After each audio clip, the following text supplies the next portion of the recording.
Meet the unspeakable Milo Binder. His new self-titled album, produced by the indefatigable Willie Aaron of The Balancing Act, The Holy Brothers, and The Third Mind, is available right now. If you like John Prine, Jonathan Richman, and Tom T. Hall more than Ed Sheeran, then this one's definitely for you. The unspeakable Milo Binder, available on Heyday Again Records at realgonemusic.com.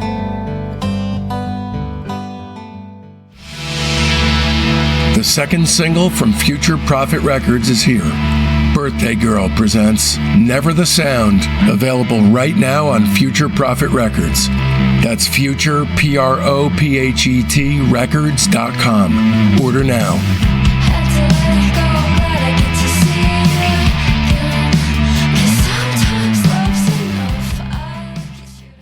The music on side one incorporates the stylistic influences of psychedelia, baroque pop, jazz, Latin music, proto-punk with 7 and 7 Is. Then the track Revelation, which occupies all of side two, combines rock, blues, rhythm and blues, psychedelia, jazz, and classical. It's one of the earliest albums to be described as jazz rock, years before the genre was widely established, and most importantly, because this is what I had heard for so many years, that the first jazz rock record has always been considered to be the Free Spirits album, Out of Sight and Sound, and that came out about a month after Da Capo. The softer songs on Da Capo, like Orange Skies and The Castle, marked the first appearances of Lee's smoother vocal tone, which is dubbed, and I love this phrase, Acid Mathis by the press.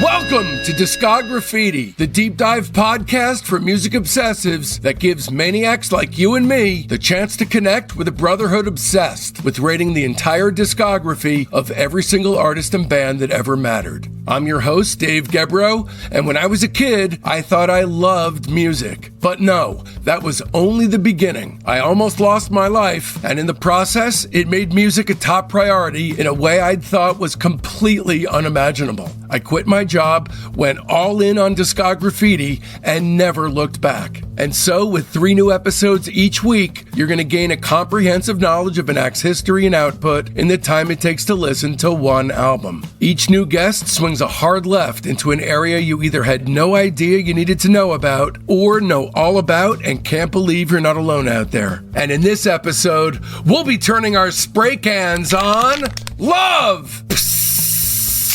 Along with our special guest, Joe Kennedy. This episode is part of a series called 7 and 7 and 7 Is, the definitive 21-episode story of Arthur Lee and love, which I've consciously crafted to act as the ultimate repository of fact and opinion on one of the greatest bands to ever walk the face of the earth, the almighty Love. It includes 13 episodes heralding the return of Discograffiti host OG Joe Kennedy, 6 episodes from a 4.5-hour interview with OG Love mainstay Johnny Echols, and 2 episodes from a 2.5-hour interview with the members of Baby Lemonade, who've served as Love now for coming up on 35 years. This is part 5, covering Love's sophomore LP, Da Capo, the background story, the making of the record, and a song-by-song overview. An argument could certainly be made that the growth displayed in the gap between records 1 and 2 is the most mind-boggling quantum leap in music history.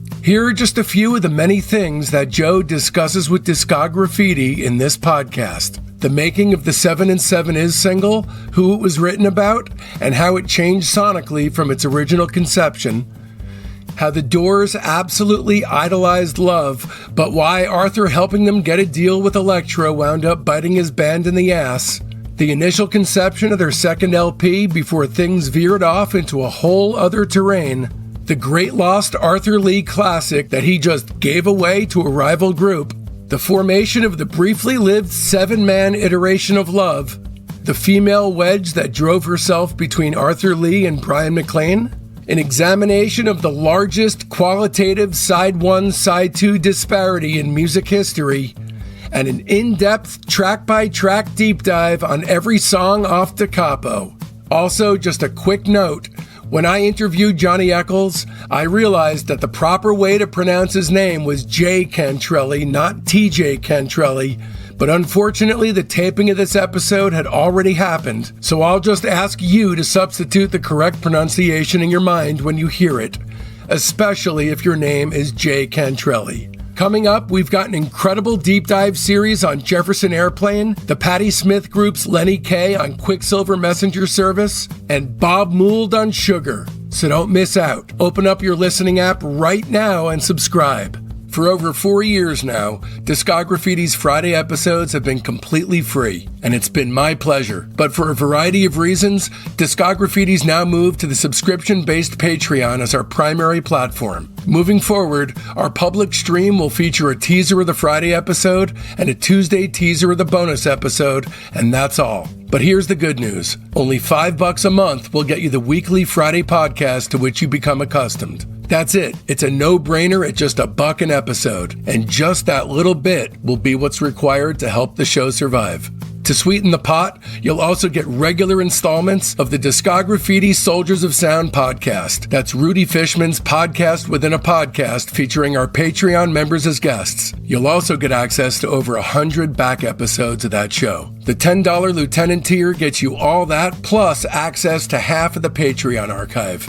That's hundreds of additional episodes, plus copies of my personal show notes, which include invaluable research, star ratings, and reviews. But the $20 major tier is the place to be, unless you can support the show on even higher tiers, which, if you can afford it, offers substantial perks, including advertising on the show and selecting the guests and artists I cover. With the major tier and above, you get it all. The Monday bonus episodes, aka the best stuff, the Friday show, the Soldiers of Sound podcast, plus access to the entire archive. That's many hundreds of Patreon episodes, an absolutely endless barrage of music entertainment, including 50 episodes of The Private Press with Paul Major, Rock Cousteau, Queasy Listening, and so much more. So support the podcast that's been supporting you for years. Discograffiti's calling, and it needs you, so don't risk feeling guilty by not giving. But enough of me yapping. Go on, subscribe now. Visit patreon.com/discograffiti and find the tier that's right for you. And away we go then. All right, we're back with episode 3 of our love series featuring the great, all-knowing Joe Kennedy. Back in the saddle, ready for more love, the band and the thing. Well, get ready to be showered with the stuff itself and the band as well. You know, where we left off is a pretty exciting place. The band have released their debut record. They're living in the castle. They are kind of getting going as a band and having a pretty big regional hit with My Little Red Book. And now, 2 days after their American Bandstand appearance airs, Love returns to Sunset Sound to only lay down a single. This is going to be their follow-up single to their self-titled debut record. That's all they walk into the studio with, is just enough to record a single. The resulting track will be like nothing anyone had ever heard before and would actually wind up having the result of putting a swift end to Arthur's folk rock dalliances. Joe, you can't exactly describe 7 and 7 Is as anything that's ever been heard before the moment that it was released, can you? Yeah, no, it's incredibly loud, aggressive, no holds barred. It's in the garage style, it's a garage style kind of like punk rave up from that period, but it's also sort of raises the stakes of all the sort of Nuggets era garage rock. It's, it's like a blast from a cannon. It's all crashing guitar chords, wild, like sliding bass figure, crazy drum roll, thunderous, like machine gun drum style thing. There's really nothing like it. The energy in it is really incredibly palpable. That's really the thing about it. It really explodes out of the speakers still to this day. The structure, too, because besides the fact that we've never heard his voice go to places where it goes in 7 and 7 Is, at the point at which the song seems to reach a pinnacle where it can't even go any farther, it peaks with the sound of an atomic bomb explosion that's followed by this bluesy outro that actually sounds like the auditory equivalent of a post-coital cigarette. Yeah, you can't imagine it without that that outro, right? Like, yeah. If it just ended at the explosion and didn't come back in with that little outro, it just wouldn't be the same. You know, it's such a great little touch. Imagine even just like the song fades out from the loud section. You know, I mean, the fact that not only does it go as far as it can go, but that it actually kind of recognizes that fact and sort of punctuates it with that explosion, which, you know, we'll get into all those production choices as we delve into this episode. But there was no context or reference point for a song like this, nor was there any song the equivalent of 7 and 7 is, and nor is there still to this day. And if you believe there is, please email me with its title and creator, because I haven't heard it and I desperately need to right this second. I don't know anything like Love 7 and 7 is. But actually, the track's oral insanity was apparently concocted during an almost equally insane session that would see Jack Holzman from Elektra pass on the chalice of production duty from then on. Right, so Jack Holzman apparently still sounds exasperated when he talks about the session. He says, we spent an entire goddamn day recording that bloody track. That's all they came in prepared to do, so they did it until they got it right. Which I think says a lot about why it's so good when you have the focus and you have a whole day to kind of get just the one song. This was in the era where you're trying to, you know, get a bunch of cuts down in one day, and it seemed like indulgent to take a whole day to record one song. It's a very complicated song, a lot of stops and starts, and it's very fast. It's at a breakneck sort of speed, so you can see why it took them a whole day. But it's very focused. Not only that, but some of these guys, at least, were playing just outside the realm of their capability. Right, and so because of that, and we'll get to that as well, because of that, it wasn't going to be a one-take Betty. For a little background on the song, no one tells it as eloquently as Johnny Echols himself. And he says, Arthur had written this song about Anita Billings, his high school sweetheart. They both had the same birthdays, March 7th. It didn't have the drive that it would later have. Kenny Forsey deserves a lot of credit for the sound on that recording. We had signed an endorsement contract to use Vox equipment, and they gave us these Super Beetle amplifiers and other equipment. They had invented a bass fuzz tone and gave it to Kenny. Kenny and I decided we would try to use it in a song. Everything then came together in the studio. What we were trying to capture on 7 and 7 was the sound of controlled chaos, with feedback that would be in tune. It took a long time for me to figure out where to stand in front of the amp in order for me to play the chord and actually have the harmonic be in key. Kenny did the same thing. The bass fuzz just didn't work. It overpowered everything. So Kenny did the same sounds with his fingers sliding down the strings. He played an echo bass, which was semi-acoustic and would feed back. He was able to emulate the sound of the fuzz box on his bass. Bruce and Jack fought us every step of the way. That's Bruce Botnick. They knew how it should normally be done, and we were breaking all the rules. We kept telling them it has to sound this way. If we do it the way you want, it won't be the same song. We would have had the song done in fewer takes, but they kept stopping us, saying it's feeding back. We'd say it's supposed to feed back. In the end, the track actually required more than 30 takes to get it right, although not all of them were complete run-throughs. And Arthur and Snoopy actually traded off on the drum kit. This is sort of the early days of guitar pedals, which are kind of primitive at that point. So, yeah, I can imagine it was probably tough to playing a semi-hollow body bass with this very woofy pedal. But I think they probably got a similar effect by just turning the amp up and overdriving the amp. So it's this great bass sound. It's maybe one of Ken Forsey's great moments in the band, that sort of sliding, swooping bass lick that kind of holds the song together. It really does sound like a bird swooping down and flying up, and it's got this tremendous energy to it. Yeah, so Snoopy was really playing, as we were saying before, at the peak end of his abilities. I have some sympathy here as sort of a multi-instrumentalist myself. You know, I can play a few different instruments, but if you're not really a drummer, drums are the hardest thing to fake it. It's the hardest thing because it's such a physical instrument, and it requires so much just muscle memory and repetition that, you know, if you're not really a drummer by trade, it's tough to play things like this. Is a very difficult thing to play, and I feel for him. He's obviously a good musician, but it's tough when it's not your main instrument to play stuff like this. It's very difficult. He says, this is Snoopy, quote from Snoopy, "The session was a nightmare. I had blisters on my fingers. Finally, I got it." And it is kind of the pinnacle. It's kind of Snoopy's last hurrah on the drum kit. And he goes out. He acquits himself very well on that. And it's confirmed by Johnny, because Johnny Echols says, because there's a lot of mythology that Arthur played the drums on the song because he he did, I think more just to drag the performance out of Snoopy, he did get on the kit and play because I think he was getting frustrated.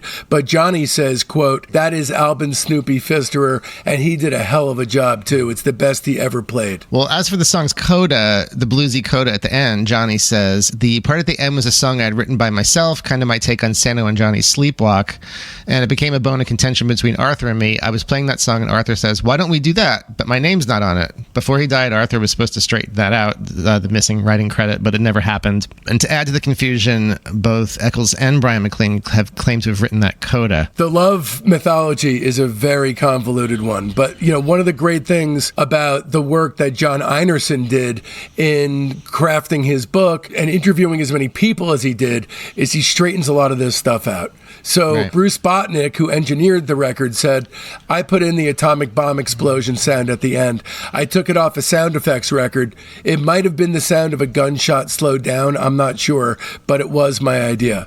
And then when the band would play the song live, Johnny would actually turn the reverb all the way up and then kick his amp to mimic that sound on stage. He says it would sound like an explosion if I put the mic right in there. Yeah, I wish there was a clip of them playing this live. Oh, man. To have actually heard them in 66 doing this, people must have been just standing there with their mouths dropped open. Yeah. Is there even the word garage rock at that time? Is that term even? I don't think that was coined until much later. Right, and punk certainly wasn't a thing. Punk wasn't a thing at all. Maybe you had Louis kind of stuff, but even that doesn't have this kind of energy. Nothing has this kind of energy. So, despite the tumultuousness of the 7 and 7 Is recording session, Arthur still found time to have the group lay down an instrumental acoustic demo of a work in progress song, which was tentatively called Hummingbirds.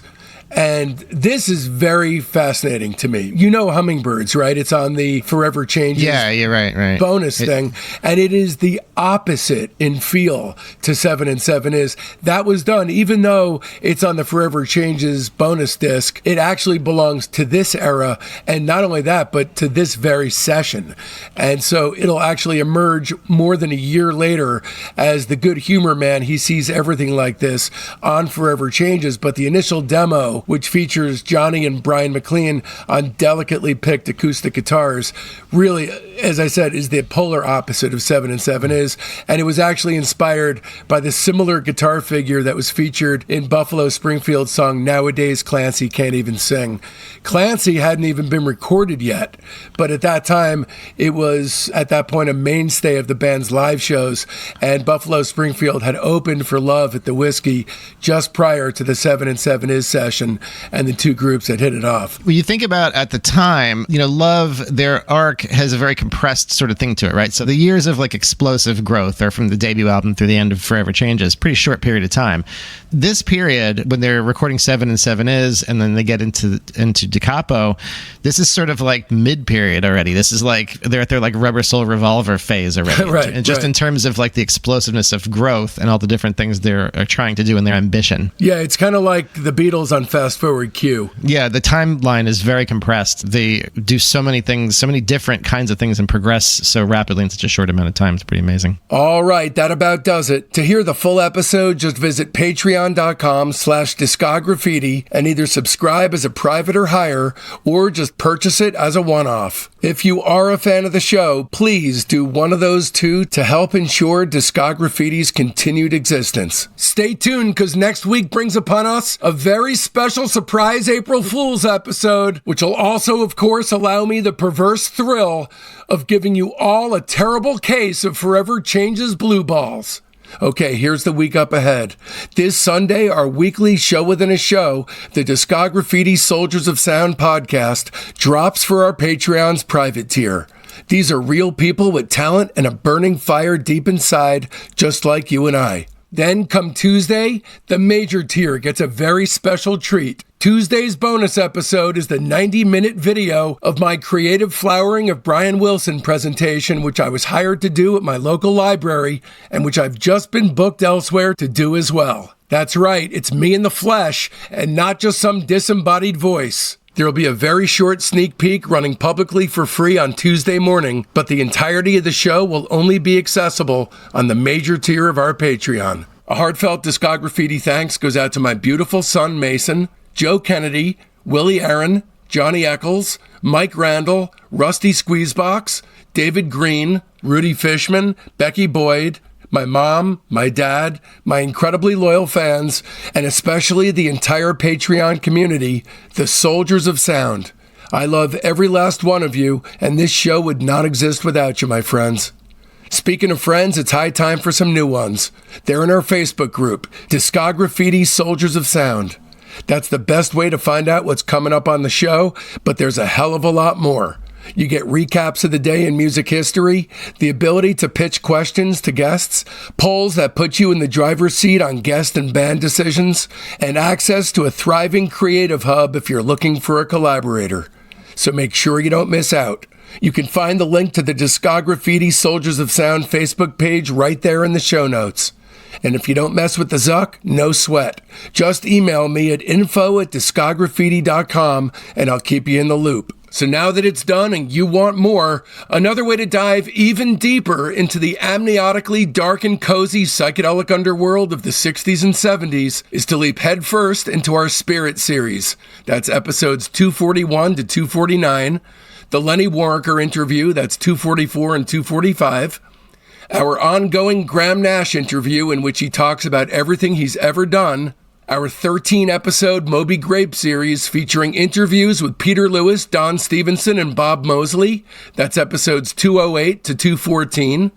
The Beatles' Pete Best. That's episode 188. Our free design interview with all the Dedrick siblings. That's 160 to 162. Our Mamas and Papas series featuring my 16-hour Michelle Phillips interview, which she says is the best interview she's ever done. That's episodes 141 to 159. My 13-hour interview with Terry Kirkman and Jules Alexander about everything the association ever did. That's 109 to 113. My interview with Vashti Bunyan about her life and everything she's ever recorded, that's 103 to 104. My interview with Os Mutants Sergio Diaz, that's 86 and 87. Lou Barlow on the Zombies, that's 59 and 60. Foxygen's Jonathan Rado on Todd Rundgren, that's 37 and 40. Anthony Fantano on the Velvet Underground, that's 32 and 33. Bob Forrest on the band, that's 25 and 27. Andrew Sandoval on the Monkees, that's 22 and 23. Don Randy on David Axelrod, that's episode 17. And Pink Floyd is 1 and 2. And of course, be sure to mark your calendars, because this week the show is coming up on Wednesday, because that's April 1st, which means it's April Fool's. And as a special April Fool's presentation, we're coming at you with trust me, you're not going to want to miss it. And so, from now till then, don't let our youth go to waste, lads and ladies. It's Discograffiti!